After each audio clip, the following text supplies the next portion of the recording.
বলছে যে তারা ওভারঅল কাজ করে। এই ছোট শুধু এই পরিসরের জায়গাটা বিএডব্লিউটিএ করে, তাদের যে ইঞ্জিনিয়ারিং শাখা আছে। তো স্যার এটা কি আসলে কি হবে পরবর্তী? না, এটা আসলে আপনি জানেন এটা প্রকল্প কিন্তু ইতিমধ্যে আছে, এটা নিয়ে এটা বড় ধরনের দীর্ঘদিন যাবত এটা নিয়ে স্টাডি হচ্ছে। তো আমরা এই প্রকল্পটা আসলে ওই পানি উন্নয়ন বোর্ডই মূলত এই অংশটুকু কাজ করার কথা আর কি। বিএডব্লিউটিএ পানি উন্নয়ন বোর্ডকে সেটার জন্য সেভাবে ডিজাইন করতে বলেছে। তো এটা নিয়ে কাজ করছে, কিন্তু আসলে আপনি যেটা বলেছেন এটা দ্রুতই কিছু একটা করা উচিত। আমরা নিজেরও দেখলাম, সেজন্য আমরা আসলে এখানে আসার এই মতো প্রোগ্রামও ছিল না, তবু আমরা এখানে আসছি বিষয়টা গুরুত্ব বিবেচনা করে, যে এখানে আসলে আমরা দেখছি যে প্রচুর ভাঙন হচ্ছে, পাশাপাশি এখানে লঞ্চ গার্ডগুলো চলে যাচ্ছে। সুতরাং এটা অত্যন্ত জনগুরুত্বপূর্ণ বিষয় বিবেচনা করে আমরা দেখতে আসলাম। তো আমরা ইমিডিয়েটলি এটা আমরা জানাবো, রিপোর্ট করব যে এখানে ইমিডিয়েটলি এর ব্যবস্থা নেওয়া দরকার।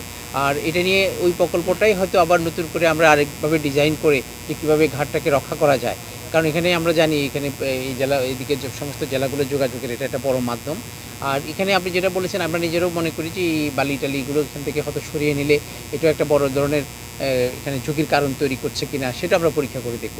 আর আমরা একটা বিকল্প চিন্তা করছি, সেটা হচ্ছে পানির, যেহেতু এটা কারেন্টটা ন্যাচারাল, এটাকে যদি একটু ডাইভার্ট করে দেওয়া যায়, আমরা সেটা নিয়ে একটু আলোচনা করছি যে নদীর ওই পাশে যদি একটু কোথাও ড্রেজিং করা যায়। তো ওইটা যেহেতু সাইন্টিফিক ওয়েতে করতে হবে বিষয়টা, সেটা বিশেষজ্ঞদের মতামত ছাড়া আসলে করা যাবে না।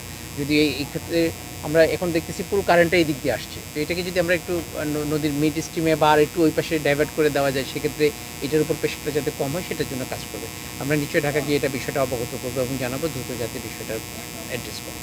এটাই হবে। চমৎকার স্যার। আরেকটা বিষয় স্যার, 3টে ফেরিঘাট যেখানে অপারেশন চলছে এখন, এগুলি হুমকির মধ্যে আছে কিনা আপনাদের অবজারভেশনটা কি? যেহেতু লঞ্চ ঘাট ভেঙে গেছে, সেখানে হয়তো ভাঙন বা প্রস্তুতি আছে কিনা? ওখানে কিছু প্রোটেকশন আছে এখন, আমার ধারণা এই মুহূর্তে সেখানে বড় ধরনের কিছু হবে না। তারপরেও ওরা ওয়াচ করছে, বিআরডব্লিউটি এর লোকেরা এখানে আছে, আমাদের এখানে যারা ঘাটে আমাদের ম্যানেজার আছে, ওরা এজিএম সাহেবের আছে, ওনারা খেয়াল রাখছে। যদি তাৎক্ষণিক কিছু হয় সেটার ব্যাপারে অবশ্যই ব্যবস্থা গ্রহণ করা হবে। আসলে এখানে ওভারঅল পুরোটা একটা বড় ধরনের মানে প্রজেক্ট নিয়ে এই প্রোটেকশনটা করতে হবে, নাহলে কিন্তু এটা আসলে রক্ষা করা খুব ডিফিকাল্ট। আর এখানে সয়েলের নেচারটা একদম স্যান্ডি সয়েল, এটা আপনারা নিজেরাই দেখছেন যে বারবার এটা কারেন্টের কারণে কিন্তু নষ্ট হয়ে যায়। তো ইনশাল্লাহ আমার ধারণা সরকারের মানে নজর আছে বিষয়টার ব্যাপারে, এবং সরকার নিশ্চয়ই এটার ব্যাপারে পদক্ষেপ নেবে। ধন্যবাদ। এখানেও র্যাম্প নষ্ট হলো, সকালে আমরা দেখলাম খুব ঝুঁকিপূর্ণভাবে একবারে মাটির মধ্যে ওরা স্থাপন করা হয়েছে।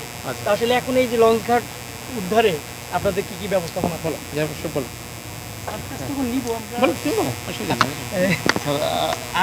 স্যারের কাছে আমার মধ্যে একটু ভিন্ন প্রশ্ন আছে যে স্যার আসলে 5 দিন হয়ে গেল আমরা এখানে তো দেখলাম কোনো উদ্যোগ খুব একটা নেই, শুধুমাত্র 1000 বস্তা জিও ব্যাগ ফেলা হয়েছে। আসলে আমাদের পানি উন্নয়ন বোর্ডের পরামর্শ নিয়ে বড় আকারে কাজ করার একটা পরিকল্পনা এখানে আছে। তাৎক্ষণিকভাবে আমাদের যেটা ছিল হাতে সেইটাই আমরা করেছি। আসলে 1000 ব্যাগ ফেলানো এখানে হয়েছে, কিন্তু এই জিনিসগুলো আসলে তাৎক্ষণিকভাবে অনেক কিছু করারও থাকে না। নদীর গতিপথ বা এই বিষয়গুলো জেনে হয়তো আপনারা ভাবতে পারছেন যে 4-5 দিনের মধ্যে কিছু হয় নাই কেন। আসলে সব সময় সব কাজ করা যায় না, অনেক সময় নদীতে কিছু কাজ করলে দেখা যায় ওইটা জলে চলে যায়। এই জন্য আমরা বিশেষজ্ঞদের পরামর্শক্রমেই এই কাজগুলো করতেছি। এখন আমরা আরও বড় আকারে কিছু করা যায় কিনা এই জন্য স্যারকে নিয়ে এসেছি। আমরা বড় কোনো প্রকল্প নিয়ে এই এলাকাটা যাতে সম্পূর্ণরূপে শোর প্রোটেকশন করা হয় বা নদীর তীর রক্ষার যে কার্যক্রম সেগুলো ভালো একটা স্টাডি করে সুন্দরভাবে নেওয়া গেলে স্থায়ীভাবে এই সমস্যাগুলো সমাধান হবে। মানে একটা গুরুত্বপূর্ণ রুট তো এখানে 21 জেলার যাত্রীরা যায়, এই যে যাত্রীদের একটা বড় দুর্ভোগ, তারা জানেও না আসলে লঞ্চ ঘাটটা কোথায়। এই বিষয়ে তো কোনো রকম কোনো ব্যবস্থাপনা? এই বিষয়ে আমাদের বিআইডব্লিউটি এর কর্তৃপক্ষ অলরেডি ইনফর্ম করে দিয়েছে যে লঞ্চ এইখান থেকে ছাড়বে। এই বিষয়গুলো ওনারা অলরেডি জানিয়ে দিয়েছে। আমরা চেষ্টা করতেছি যাতে দ্রুত আমরা এই বিষয়টা সমাধান করতে পারি, কারণ নদীর গতিপথের উপরে বা পানির এই বিহেভিয়ারের উপরে আসলে আমাদের পরিকল্পনা করতে হয়। সরকারি অর্থ সরাসরি জলেও ঢালা যায় না, এই জন্য একটু সময়ও নিতে হয় আমাদের। ধন্যবাদ স্যার। এইখানে যেহেতু এখন ফিক্সড হয়ে গেছে, আমরা দেখলাম মোটামুটি ভালো ব্যবস্থাপনাও, সেই ক্ষেত্রে যে লোকজন আসবে, যে রাস্তাটা আপনি যদি যাওয়ার সময় একটু দেখুন, এই পাশে পুরো রাস্তা ভেঙে গেছে স্যার বালি ব্যবসায়ীদের কারণে। এইখানে অন্য মানে এইটাকে কীভাবে সমাধান করবেন?